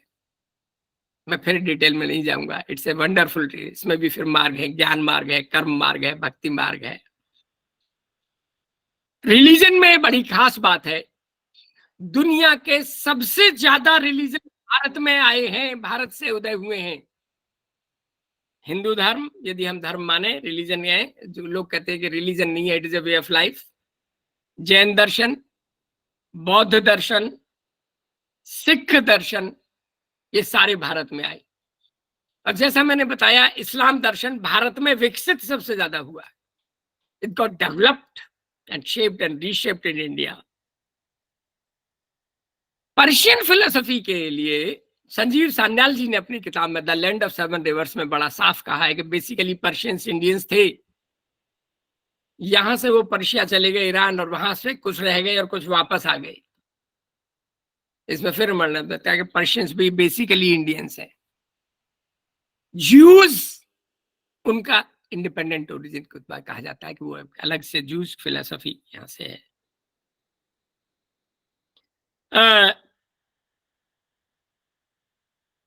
भारत में ग्लोबल विलेज की कल्पना की गई है। दोस्तों, एक किताब है एल्विन टॉफलर, उसने 2 किताबें लिखी है। एल्विन टॉफलर एक ऑथर है। एक किताब है फ्यूचर शॉक और दूसरी है थर्ड वेव। दोनों आई ओपनिंग किताबें हैं। कभी मैं फिर कहूंगा, आपका दिमाग खराब हो जाए तो जरूर पढ़िएगा। These are the eye opening classic, world classics. Future shock में इन सब में बात की गई है इलेक्ट्रॉनिक विलेज की। हमारे भारतीय दर्शन में बात की गई है वासुधैव कुटुंबकम की, सारी पृथ्वी ही मेरा घर है, वसुधा ही मेरा घर है, वासुधैव कुटुंबकम। दोस्तों सचिन शर्मा जी कुछ कहना चाह रहे हैं क्या? हाथ खड़ा किया है आपने, या सुनील मंडल जी, दो लोगों ने हाथ खड़ा किया, शायद गलती से हो गया है। Sachin Sharma ji and Sunil Mandal ji, may be by mistake. क्या? नहीं सर, बाई मिस्टेक हो गया, sorry sir. Okay fine, no issue. Sunil Mandal ji भी शायद इसी श्रृंखला में है। तो वासुधैव कुटुंबकम की बात, पृथ्वी मेरा घर है, इंसान मेरा भाई है, जीव और जंतु में भी वही आत्मा है जो मुझ में है और आप में है, पेड़ पौधों में भी आत्मा है, ये जगदीश चंद्र बोस ने बड़ा साफ कहा है। एक रेफरेंस और दूंगा मैं, 1987 में यूएनओ ने एजुकेशन पर एक कमेटी बनाई थी, ब्रिटलैंड कमेटी, और उसने कहा था कि सारी दुनिया के लिए जो दुनिया की शानदारतम शिक्षा हो सकती है, वहां उन्होंने गुरुकुल की बात करी, वहां उन्होंने ऋग्वेद से और वेदों से ऋचाओं को वर्बेटम कोट किया, वहां उन्होंने एजुकेशन फॉर सस्टेनेबल डेवलपमेंट की बात की और उनका कि ये मैसेज इंडियन वेदास में मिलता है। और इसीलिए हम कहते हैं कुछ बात है कि हस्ती मिट्टी नहीं हमारी, सारे जहां से अच्छा हिंदुस्तान हमारा। मैं कुछ और विषय की बात करना चाहूंगा, विषयों की। पहले ये माना जाता था कि साइंस है, इंडियन साइंस और ऐसा साइंस, ब्रिटिश साइंस या ऐसी साइंस कुछ नहीं होता। No, this is wrong, this has to be proved to be wrong. There is Indian physics, there is Indian chemistry, there is Indian philosophy, there is Indian psychology, and of course there is Indian history, there is Indian economics, there is Indian political science, there is Indian commerce. मुझे मालूम है दिल्ली विश्वविद्यालय शिक्षा विभाग में doctor professor सुधेंदु Narayan Mukhopadhyay जी मुझे पढ़ाते थे, तो उन्होंने इकोनॉमिक्स की एक नई परिभाषा दी, मेरी आंखें खुल गई। भारत के किसान के घर में जब गाय अपना बछड़ा या बछिया देती है और उस घर में कई दिनों तक जो खुशियों की लहर गूंजती है, उससे जो आनंद मिलता है वो भी एक संपत्ति है। उसको उन्होंने शब्द दिया एक्रीशनरी गेन्स। मॉनिटरी इकोनॉमी नहीं है, नॉन मॉनिटरी इकोनॉमिक्स की बात भारतीय दर्शन में की गई है। माँ अपने बच्चे को जो ग्रो करता हुआ देखती है, हम अपना बच्चा जो हमारे सामने धीमे धीमे ग्रो करता है, वो कहता है वो भी तो इकोनॉमिक्स है, वो नॉन मॉनिटरी इकोनॉमिक्स है, which is may be not equally rather more important than the usual economics. ये हमारे इकोनॉमिक्स में बात की गई है। हमारे यहाँ वृक्षायुर्वेद की बात की गई है। मेटलर्जी पीसी रे, यदि मैं गलत नहीं तो बंगाल केमिकल्स या डे केमिकल्स की उन्होंने नींव रखी थी। प्रोफेसर पीसी रे के बारे में बड़ा प्रसिद्ध है, जैसे प्रेसिडेंसी कॉलेज कैलकाटा में पढ़ाते थे और केमिस्ट्री लैब में उनके पास ये था कि कोई जब भी अपनी उनका कुर्ता भी गंदा हो जाता था तो वो सिंक में जाते थे और कुर्ते को सिंक में ही धो के फिर अपना यूज कर लेते थे। उन्होंने एक खाट रख रखी थी अपना, कोई बाहर से ब्रिटिशर्स या दूर से भी कोई गेस्ट आता था, उस खाट को लिया, बाहर ले गए, बिछाया और उस पर बैठते थे बनियान और धोती में कि आइए बात कीजिए। इंडिया की हिस्ट्री में ऐसा साइंटिस्ट नहीं हुआ जो कुर्ता धोती भी पहनता था और खाट भी अपनी लैब में रखता था। हमारे यहाँ विमान शास्त्र पुणे में भंडारकर ओरिएंटल इंस्टीट्यूट में आज भी काम चल रहा है, फिजिक्स डिपार्टमेंट आज भी काम कर रहा है, विमान शास्त्र था। कालिदास ने मेघदूत की बात की है और मेघों के जरिए अपना संवाद ले जाने की बात की है। कालिदास में एक यहाँ जो प्रोफेसर जयंत नार्लिकर जी हैं, अभी बूढ़े हुए हैं, अभी जिंदा हैं, बेंगलोर में रहते हैं। प्रोफेसर जयंत नार्लिकर जब इंदौर में एक बार आए थे, उन्होंने एक बार लेक्चर दिया था, उनके एक दोस्त ने एक लेक्चर दिया था। उनके दोस्त ने बताया था कि वो खुद हवाई जहाज से उन सब जगह गए जहां कालिदास के मेघदूत में वर्णन किया है जगहों का, सब जगह गए। वो एक्चुअली वो प्रोफेसर ऐसे थे, फिजिक्स के भी थे और एयरफोर्स में भी काम किया था, और उन्होंने ये बताया कि कोई भी आदमी आज तक लैंड के रास्ते से उन जगहों पर नहीं जा सकता, वहां केवल हवाई जहाज द्वारा जाया जा सकता। और मैं वहां गया और मैंने वो सब जगह देखी है।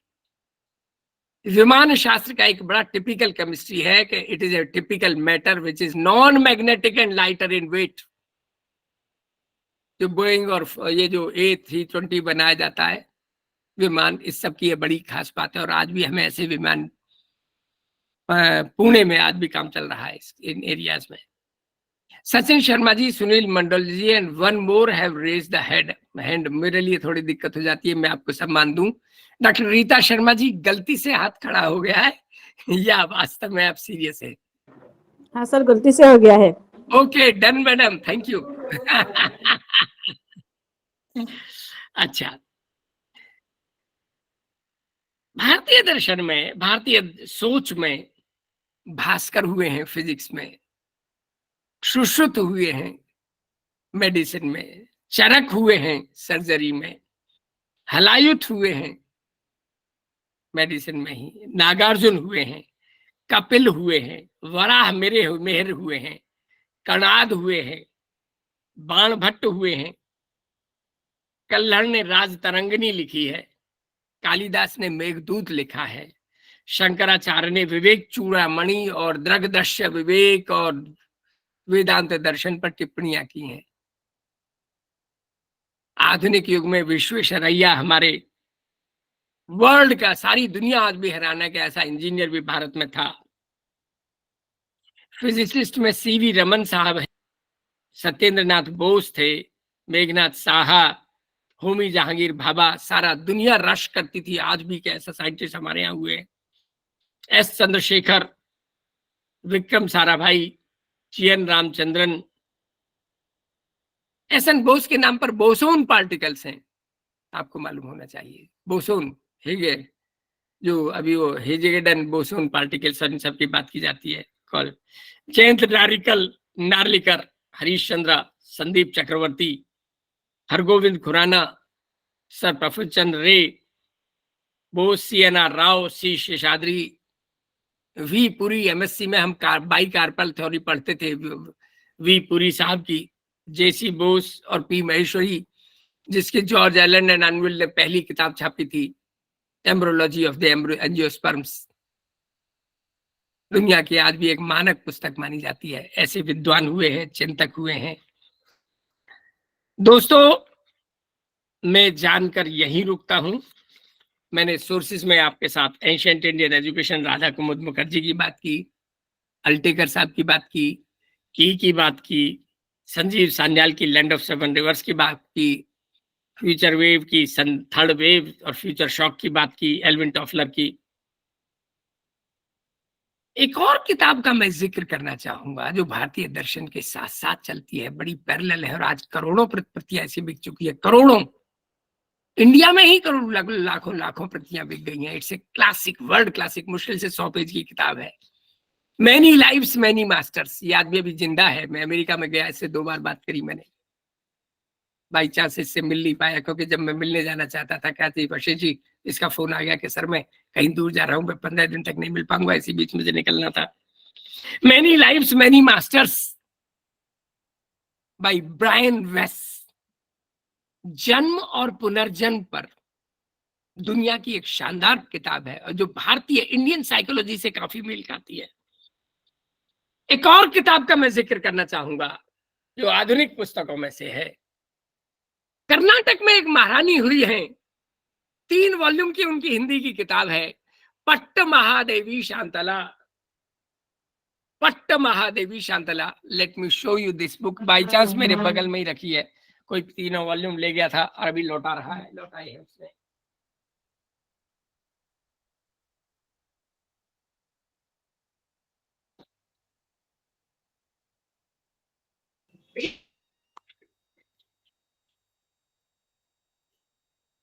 पट्ट महादेवी शांतला और इसके लेखक हैं CK नागराज राव। पट्ट महादेवी शांतला, CK नागराज राव। मैं फिर कहूंगा, ये महिला दुनिया की उन शानदार महिलाओं में से है, रेयरेस्ट ऑफ रेयर, जो महारानी थी हिस्ट्री जानती थी, फिलॉसफी जानती थी, 64 कलाएं जानती थी, आर्किटेक्चर जानती थी, साइकोलॉजी जानती थी, नृत्य शास्त्र जानती थी, गंधर्व शास्त्र जानती थी, वेद और वेदांगों को जानती थी। बहुत बड़ी विदुषी इंडियन हिस्ट्री में रही है। श्रवण बेलगोल क्या उसने नवीनीकरण करवाया था कर्नाटक में, पट्ट महादेवी शांतला। हमारे आज भी बहुत से ऐसे लेखक हैं। एक बंगाली लेखक है, मुझे नाम याद नहीं आ रहा, उन्होंने एक किताब लिखी है Indian metallurgy in the ancient India, full metallurgy पर किताब है। So Indian knowledge system is one of the richest knowledge systems of the world. It is unique. और इसका कोई सानी नहीं है। मैं जानकर यहीं रुकता हूं। आपके प्रश्न आमंत्रित हैं। अब आप सवाल खड़े कर सकते हैं। 12 मिनट बचे हैं। You are welcome to ask questions, comments, queries, friends. मैं फिर कहूंगा, कृपया खुदा के वास्ते वही सवाल उठाएं जो वीडियो मोड में हो। नैतिक रूप से फिर गलत होगा ये। Ethically, it would be wrong if you are in an audio mode and you want to ask questions. So friends, ask questions as many as you want. I have one question, sir. Sharmila Datta Banik ji बोलिए. You are welcome, Yes, sir. madam. Thank you. Thank you so much, sir, for your informative lecture. Sir, I have the question that in the ancient period, in the Rig Vedic age, there were many educated women, but where the women were educated? Is it in Gurukul or घर के अंदर वो पढ़ते थे? Madam, are के मुखर्जी की किताब में साफ लिखा है, गुरुकुल्स वर meant for both male and female, but very few ladies, they used to go to gurukuls. That is also a fact. I agree. And yes, but there are dozens of women who have helped in the writing of Vedas. अश्वघोष बहुत ही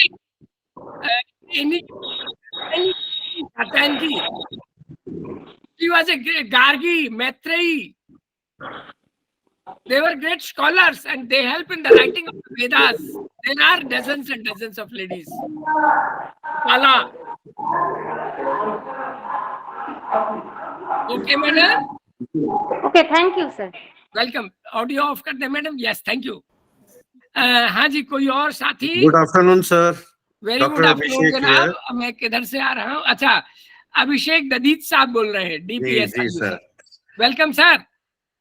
sir मैं एक प्रश्न चाहूंगा, answer चाहूंगा प्रश्न का कि गुरुकुल पद्धति में और आज की पद्धति में जो हम शिक्षा दे रहे हैं, क्या अंतर है? और क्योंकि जैसे कि हम बहुत मॉडर्न साइंस और मॉडर्न टेक्नोलॉजी की तरफ बढ़ गए हैं, लेकिन मुझे नहीं लगता है कि जो आज की पद्धति में हम एजुकेशन दे रहे हैं वो आज की जनरेशन में बहुत कम रिफ्लेक्ट हो रही है। जी सर, बहुत गहरा सवाल उठा रहे हैं आप। मैं केवल इतना कहूंगा, एनईपी 2020 वो कहती है कि हमें गुरुकुल भी चाहिए और विमान शास्त्र भी चाहिए, एआई भी चाहिए, गुरुकुल भी चाहिए। एक बात, लेकिन जो आपका बात का मैं थोड़ा सा, मैं चाहता था कि गोलमोल जवाब दूं, पर गोलमोल जवाब दूंगा नहीं मैं। 2015 में यूजीसी के एक ऑफिशियल ने कहा था कि hardly 15% of Indian PhD people are worth employment. ये सच है। I will not go into further details. There is a massive downfall, not only from knowledge point of view, knowledge, skill and attitude point of view. शायद मेरे और आपके जो teachers थे वो बहुत गहराई लिए हुए थे, 24 आवर टीचर्स थे। वो नौकरी के लिए, पैसे के लिए नहीं पढ़ाते थे। For them teaching was a way of life for them. मैं खुद 3 पीढ़ियों से अध्यापक हूं, मैं विषय से अलग नहीं जाऊंगा। मेरे बाबा अध्यापक थे, मेरे पिता अध्यापक थे, मेरे चाचा अध्यापक थे, मेरे ताऊजी अध्यापक थे, मेरे भाई अध्यापक हैं, मेरी भाभी अध्यापक है, मेरी पत्नी अध्यापक रही है, वगैरह वगैरह, so on and so fourth. Teaching is a way of life, ये एक मनी अर्निंग का जरिया नहीं है। 1996 के बाद 2006 में जब यूजीसी ने ये स्केल दिए, एक बाढ़ सी आ गई जो दुनिया में कुछ नहीं कर सकेगा, यूजीसी नेट करना शुरू कर दो और हाई पे स्केल लेना शुरू कर दो। आईएएस के इक्विवेलेंट किए गए and that was the beginning of the downfall. मैं ये नहीं कहना चाहता कि टीचिंग के पैसे कम कर दो, नो, टीचिंग को शायद और पैसे दो, लेकिन सिलेक्शन रिगरस कर दो। प्रॉब्लम है, और गुरुकुल जैसी एक्सेलेंस बहुत मुश्किल है आज की डेट में। स्टिल एक और फैक्ट इसके साथ जोड़ दीजिए, थोड़ा विषय से अलग है। टुडे इन 2024 गवर्नमेंट, सेंट्रल और स्टेट यूनिवर्सिटीज का स्टैंडर्ड डाउन जा रहा है, प्राइवेट यूनिवर्सिटीज अप होती जा रही हैं। आज 1 दर्जन से ज्यादा टॉप प्राइवेट यूनिवर्सिटीज हैं जो 100 गवर्नमेंट यूनिवर्सिटी से बेहतर काम कर रही हैं। I will not go into details further deliberately. मैं ना बोलता तो बेहतर था, पर आपने खैर सवाल उठा दिया। You excited me, thank you. Thank you sir, thank you so much. Thank you sir. और साथी मल्लिका नेओ गतालुकादार, मल्लिका जी कुछ कहना चाह रही हैं, उन्होंने ऑडियो ऑन किया था। कोई और साथी? साथियों, कोई वीर या वीरांगना, कोई प्रश्न या उप प्रश्न आप पूछना चाहें, आपका स्वागत है। संदेह, कमेंट, क्वेरीज? नमस्कार सर। जी नमस्कार। बोले सर, कौन बोल रहे हैं? मैं नीलोत्पल साहा, असम से। नीलोत्पल साहा साहब बोलिए प्लीज। अच्छा सर, जैसे हमारा वैदिक सिस्टम था, उसके साथ साथ बहुत सारा हमारा ट्रेडिशनल नॉलेज भी था। जी हाँ सर, ट्रेडिशनल नॉलेज का मतलब रिसर्च के लिए आज का एनईपी क्या कोई काम कर रहा है? कोई कुछ? बहुत बढ़िया।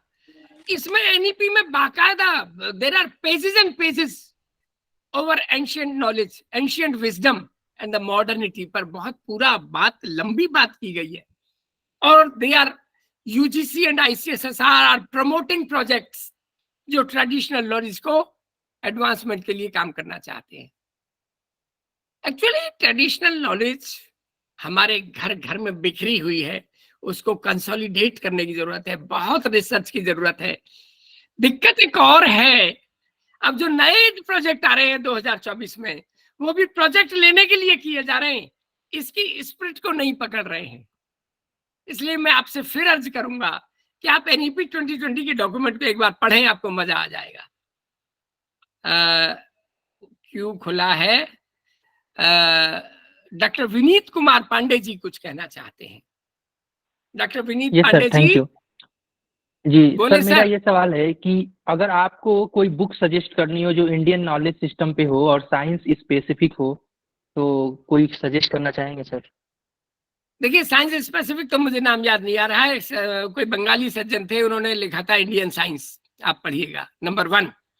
दूसरा, आप पढ़िएगा, बहुत कुछ आपको देखने को मिल जाएगा। राधा कुमुद मुखर्जी की वर्ल्ड की बेस्ट किताब मैं मानता हूं, ancient Indian education by R K. Mukherjee, the best book.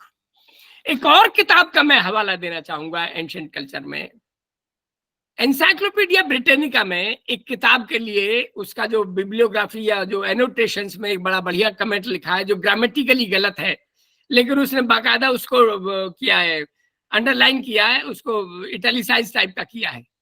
The most best book on Indian culture, the most best दोनों एक साथ कभी आते नहीं है। The most best book on Indian culture by A L. Basham, Adbhut Bharat, wonder that was India. आप पढ़िएगा, आंखें खुल जाएंगी। Thank you sir. The most best book on Indian culture, Adbhut Bharat bye A L. Basham. हाँ जी, कोई और साथी? Sir R K. Mukherjee, the ancient education in India. जी, ancient Indian education, ancient Indian education, R K. Mukherjee. बड़ी सी मोटी सी किताब है सर। आप कहाँ रहते हैं? हमारे लखनऊ में तो अमीनाबाद बाजार है, वहां जाए, हमें मिल जाती है। हम कलकत्ता में रहते हैं। 100% मिलेगी सर, 100%। हाँ। कलकत्ता तो बहुत बड़ा बाजार है sir. R K. Mukherjee. R K. Mukherjee. Okay, thank you आप मुखर्जी की स्पेलिंग मत पूछिएगा। Thank you sir. सत्यकाम उपन्यास के लिए मैं बंगाल के बाजार में, कलकत्ता के बाजार में घूमा था। सत्यकाम के जो लेखक हैं वो इन सत्यजीत रे के साथ उन्होंने काम किया था और उनकी बेटी से मैं मिलने गया था। तो Bengal is one of the richest centres of literacy and books and all. Sir yes. हाँ जी, कोई और साथी? Absolutely, sir. शर्मिला जी बोले madam. Yes madam please. Hello Sharmila Datta ji बोलिए। हाँ sir, I am from Bengal, तो इसलिए बोल रहे हैं कि आप एब्सोल्युटली करेक्ट बात बोले हैं। मैडम बंगाल से बोलने के मेरे और भी कई कारण हैं।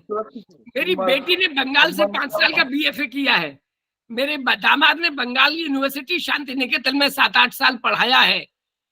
वहाँ असिस्टेंट प्रोफेसर, एसोसिएट प्रोफेसर रहे थे।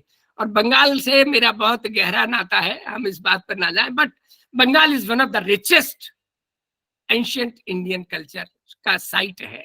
Yes that. जी कुंजलता जी कुछ कहना चाह रही थी, शायद उनका ऑडियो ऑफ हुआ या क्या। सैयद अहमद साहब कुछ कहना चाह रहे थे। गलती से ऑडियो ऑन हो जाता है शायद लोगों का। यस, कोई और साथी दोस्तों? Anyone, any comment, queries? Doctor Talib Siddiqui ji. जी सर, मैं बोले sir first year Murshidabad campus में हूँ और मैं पढ़ा रहा हूँ यहाँ पर। जी। तो हिस्ट्री सर, अभी आपने एजुकेशन सिस्टम एंशिएंट इंडिया का बताया, तो सर वो चीजें तो बहुत अच्छी हैं, लेकिन मॉडर्न टाइम में जो मतलब जिसे कह लीजिए डिप्लीशन कह लीजिए, मैंने जो पढ़ा कि एंशिएंट टाइम में जो एजुकेशन थी वो एक तरह की इबादत थी, लेकिन मॉडर्न टाइम में तिजारत बन चुकी है। तो सर इसको किया जाए कि अभिषेक ददीत जी ने यही सवाल दूसरी तरह से उठाया था। It was question of this almost this. Doctor Talib साहब देखिए, इबादत और तिजारत ये मैं और आप बनाते हैं और कोई नहीं बनाता। मैं फिर एक उदाहरण दूंगा, थोड़ा विषय से अलग है। दुनिया की फिलॉसफी नहीं पढ़ाई जा सकती। एक आदमी था, नाम याद नहीं आ रहा है मुझे, यूरोप का था, बहुत बड़ा फिलोसोफर है। अब देखिए इस समय जुबान पर नहीं आ रहा है। उसके बारे में कहा जाता था, कहता था act and act in such A way that the manner in which you act becomes a universal law in itself. मैं दिमाग पर दिमाग है ना, ये एक था, ये क्या नाम था, ये अपना था कार्ल मार्क्स को जिसने उल्टा कहा। मुझे बहुत बड़ा वो फिलोसोफर है सर, वो फिलोसोफर है, फिलोसोफर बहुत बड़ा फिलोसोफर है सर। उसका नॉमिनल वर्ड की बात करता है सर, इमानुएल कांट है सर। इमानुएल कांट, मुझे नाम याद आ गया। इमानुएल कांट के बारे में एक शब्द कहा जाता है सर। आपने बहुत बड़ा सवाल उठाया डॉक्टर तालिब साहब, अभिषेक जी भी शायद ध्यान दें। लोग पूछते थे कि क्या टाइम हुआ है, रुक। तो वो वहां जो पड़ोस वाला होता था, दुकान वाला, कहता अभी बताता हूँ, रुक जा, अभी बताता हूँ, अभी रुक, अभी रुक, अभी रुक। रुक के कहता था 5:05 हुए। How do you say that? पहले क्यों नहीं कहा? इतनी देर तूने इंतजार क्यों नहीं कराया? तो देखिए उसके शब्द हैं, विल डुरांट की किताब में इसका बकायदा जिक्र मिलता है कि जब इमैनुअल कांट उस गली के मोड़ पर आता है तो 5:05 होते हैं। उसने ये नहीं कहा कि जब 5:05 होते हैं तो इमैनुअल कांट आता है। उसने कहा नो, जब वहां इमैनुअल कांट आता है तो 5:05 बजते हैं। मतलब time was dependent on him. इतनी बड़ी परफेक्शन करना, जिस दिन टीचर ने ये करना छोड़ दिया, हमारी दुर्गत हो गई और तिजारत में। आप तो बहुत लंबा मुझे चाह रहे हैं कि मैं बहुत बड़े डब्बे में से ऊपर से ढक्कन उठाऊं और अंदर की चीज दिखाऊं। मैं आज भी सैकड़ों ऐसे टीचर्स को जानता हूँ जो शेयर मार्केट में दिखते हैं 12 बजे के बाद। मैं और ढक्कन नहीं हटाऊंगा। सुनील मंडल जी कुछ कहना चाह रहे हैं। अगर लोग ज्यादा लोग ऑडियो ऑन करेंगे तो दिक्कत होगी। Sunil Mandal ji, do you want to say something sir? Sunil Mandal sir, अपनी बातों में मालूम नहीं है। ओके फ्रेंड्स, समय हो गया है, मैं माफी मांगू। Thank you very much. आप लोगों ने मुझे सहा, आप लोगों ने मुझे सुना।